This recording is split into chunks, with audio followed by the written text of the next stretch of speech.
Welcome back to the news at 10. Let's take a look at some of the pictures that you sent into our Eyewitness portal. We'll begin with this one from Mushing in Lagos State, where our Eyewitness reporter shows the filth on the road caused by indiscriminate refuse dumping. And this act, the Eyewitness reporter says, has blocked the drainage system, causing an overflow when it rains. Next is this image of a flooded road in Edo State, which our Eyewitness reporter says is caused by factors ranging from refuse dumping into gutters to the authorities not keeping an eye on the situation. Our third picture is from Adamawa State, where we see an eroded road. The Eyewitness reporter wants environmentalists to tackle the menace before it gets out of hand. Finally, is this picture of an overloaded vehicle in Obiakpo at River State. The Eyewitness reporter wonders how authorities let this offense pass without reprimand. Thanks for sending in those pictures, and please keep them coming. We were talking about food security and the cost of food just before the break. Speaking of that, the Minister of Information, Alhaji Lai Mohammed, had said the rising cost of food being caused by transportation, not made any easier by the cost of fuel. Joining me now on the News at 10 to provide some perspective on this is our in-house data analyst, Babajide Ogusowo. Thank you for joining us on the News at 10. Well, several workers are asking for higher wages because of the rising cost of food. Employers of Labour also saying that their business profit is declining, so pay rise does seem unlikely. But how can all of these be managed, and what's really behind the rising cost of food? So there's a lot to talk about when we talk about food, but perhaps we should start from somewhere interesting, and that is, what do Nigerians love to eat? And let's quickly look at it this way. I'll allow you to take the first guess.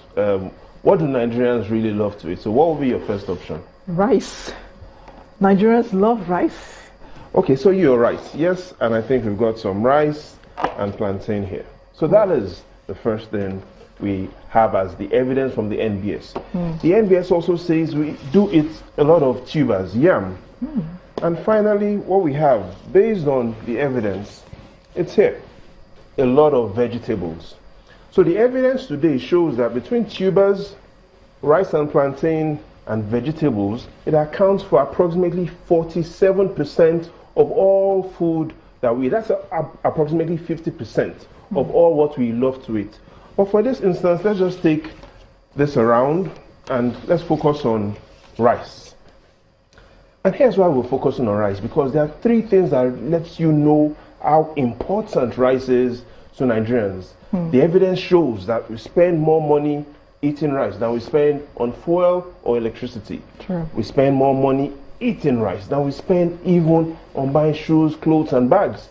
The evidence shows we spend more money eating rice than we even spend on transportation. And so when the political season comes, is it a right political strategy for us or for the politicians to give out rice? Yes, it is. However, is it a wise economic strategy? No, it isn't. And here's why it isn't. Because rice is only used for consumption. What politicians need to now focus on is on giving the people things that they can invest in that creates wealth for them. At the moment, it shows that families still spend more than half of all their purchases goes to food. So if you look at the evidence from the South, where 54% of all purchases goes on food, up until the northern region, where we get to the northwest, where families spend 73% of all their purchases on food. It clearly shows and means just one thing, and that is we are gradually eating our future away. Because there's so much demand for food, and families currently spend, now this average of all what we have here is an average of 64%.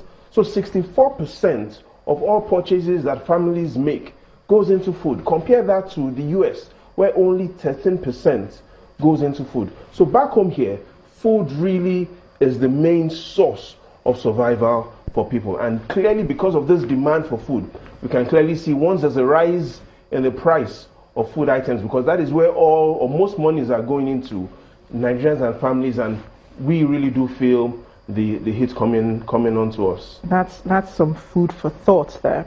But what practical steps can be used to reduce the rate at which food prices go up? I know the federal government recently set up a task force to go and find out why food prices are increasing and then to help to put a cap on prices. So you talked about practical steps. I probably will say what practical step, and that is for us to even first of all diagnose the problem properly. So today the narrative is that the rising cost of diesel, the bad roads, illegal checkpoints, food storage are the causes of this rising prices. But is this really the cause, or are this mere correlations? So let's look back at what had happened 3 decades ago when the president came in the first time.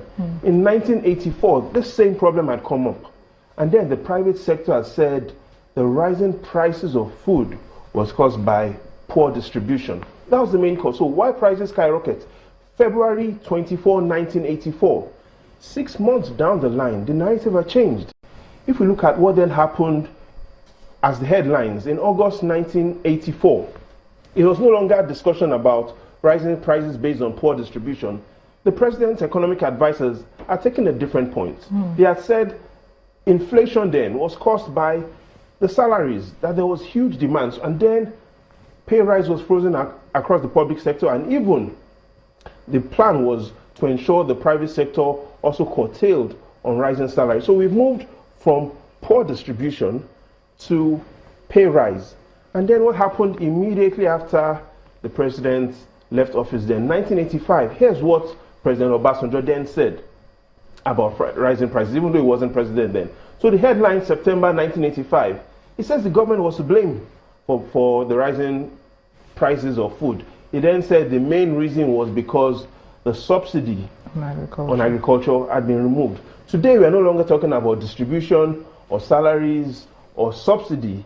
The narrative has changed again to diesel, to illegal checkpoints. So it really makes us ask that what is really the cause? And clearly there are several things that's causing this. But we also have to be careful that we do not mistake correlation as to cause and effect. But you really haven't talked about the practical steps.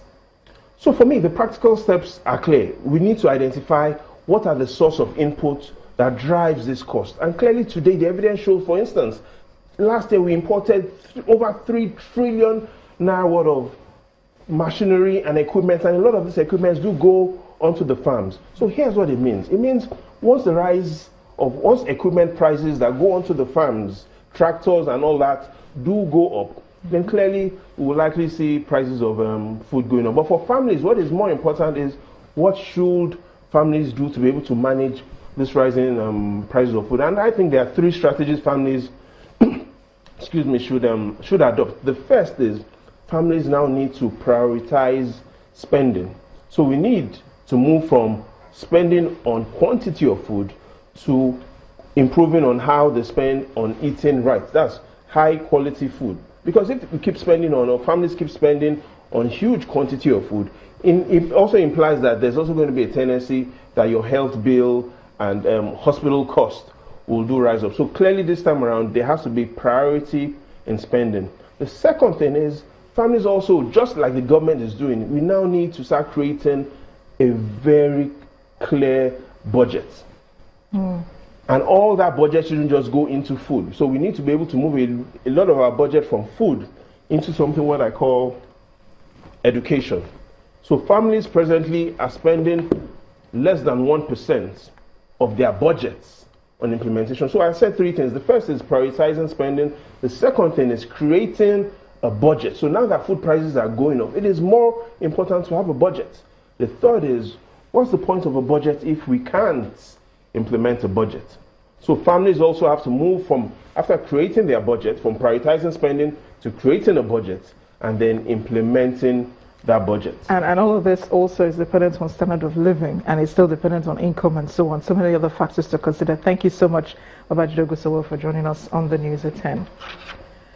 To other stories now, a recent demolition exercise carried out by the Lagos State government in Okola community has left over 200 victims heartbroken.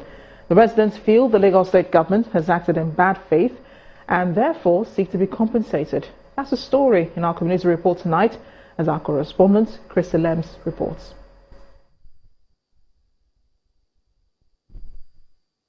Etisalat, now you're talking.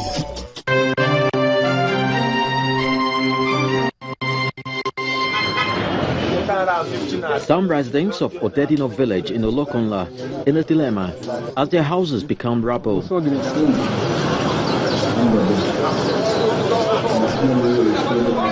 The most they could do now is rummage what's left of their property, hoping to find clues as to why they've been visited with such carnage within a short notice. According to what they were saying, or the government is saying, that this is an acquisition land. No, it's not. Because it's not part of Ogombo. It's not an extension given to Ogombo. It's not part of the extension given to Ogombo. So I see no reason why they should come here, then demolishing our houses, our properties. The leader of one of the 5 families tied to this land recounts the experience of the day Lagos state government remembered them. December 16. On wa ko on ami wa che caterpillar mẹ́rin ami ogun mẹ́ta no ko wa njo yen anybody ò lè súnmọ́ wọn a bẹ̀rẹ̀ sí wo gbogbo ilé wa. When asked to speak on the demolition exercise, the Lagos State Commissioner for Physical Planning and Urban Development said the inhabitants were illegal occupants. It is a government scheme. Government has done a layout there. He has allocated those land, those plots each to individual in Lagos State, and they have paid. Do we now fold our arms and say because somebody that has not acquired from the state government, that does not get a permit from here, should build in Lagos? There is a law. A representative of the 5 families has since dismissed the claim of illegality. This is where the government, as at 1993, released land to all landowners, all existing villages, Olokola, Orebi villages, Bakari Odedino villages, the Ogumbi villages. These are villages that have been existing. However, legal icons Femi Falana and Femi Aborishade have faulted the exercise, claiming it was unconstitutional. I say it is unconstitutional because under Section 36, Sub 2, A and B of the Constitution of the Federal Republic of Nigeria 1999 as amended, you cannot forcefully acquire a property without giving the other party the right to contest that acquisition.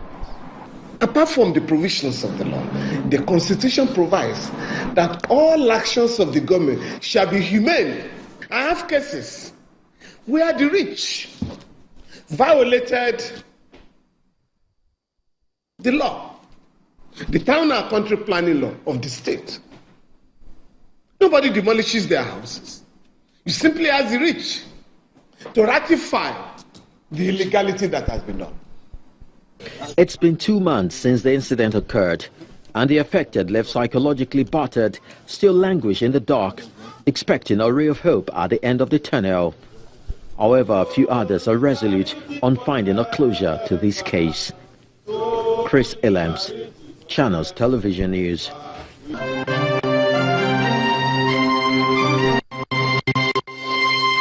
Etisalat, now you're talking. Safeguarding the Gulf of Guinea is of paramount importance to West African leaders. It is for this reason that the Nigerian Navy participated in a joint exercise, codenamed Exercise Yongo Pa, with its Ghanaian counterpart. The exercise, which both navies described as fruitful, is to further cement the relationship between them and improve on their level of preparedness to tackle all forms of illegality in the Gulf of Guinea independently and as a joint force. Our correspondent Amaka Okafo witnessed the exercise and has a report.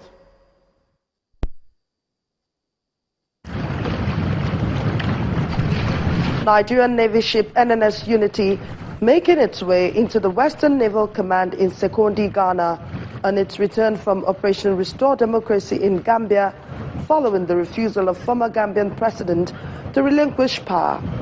It's the ship's first joint exercise with a sister navy in the Gulf of Guinea. On docking at the command, the team first shared their experience in the Gambian operations with their Ghanaian counterparts. NNS unity also participated in ensuring that the achieved peace was sustained. Both parties proceed for the pre-exercise briefing.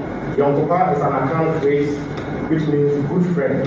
And by 6 a.m. the next morning, one after the other, the ships cast off to sea 40 nautical miles from the Western Naval Command into the deep sea.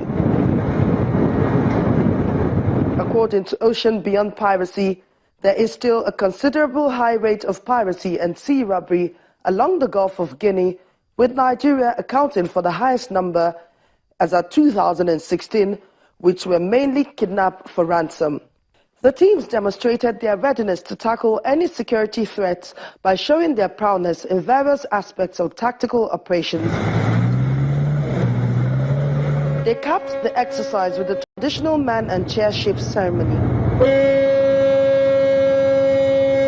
Both countries share their experiences at sea and its benefits to the Gulf of Guinea. It has helped to improve the teamwork and the level of confidence, and has resulted in better preparations of the two navies in dealing with actual piracy threats should they occur.